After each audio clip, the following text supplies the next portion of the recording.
Hello, আসসালামু আলাইকুম। সবাই কেমন আছো? বন্ধুরা, আজকে আমি খুবই মজার একটি রান্না করব, সেটাই আপনাদের সাথে শেয়ার।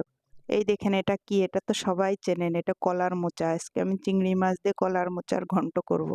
কলার মোচাগুলো কেটে বেছে এবার এটাকে আমি ভাপ দিয়ে নেব চুলায়।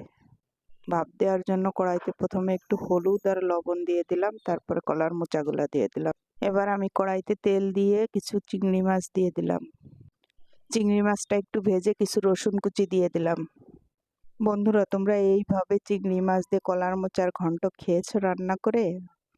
তারপরে কিছু পেঁয়াজ কুচি দিয়ে দিলাম, কিছু কাঁচামরিচ কুচি দিয়ে দিলাম, 2টা তেজপাতা দেওয়ার পরে একটু রসুন বাটা দিয়ে দিলাম, একটু আদা বাটা দিয়ে দিলাম আর একটুখানি মরিচ গুঁড়া দিয়ে দিলাম। এবার সেদ্ধ করে রাখা কলার মোচাগুলো দিয়ে দিলাম, তারপরে একটু লবণ আর হলুদ দিয়ে দিলাম, তারপর সামান্য একটুখানি পানি দিয়ে দেব। বন্ধুরা, এইভাবে কলার মোচা ঘন্ট করে না খেয়ে থাকলে অবশ্যই একবার হলেও ট্রাই করে দেখবে। এটা খেতে কিন্তু ভীষণ মজার হয়। তারপরে উপর দিয়ে কিছু জিরের গুঁড়া দিয়ে দিলাম। এবার আমি ডাল ঘুটনিতে এটা সুন্দর করে ঘুটে নেব।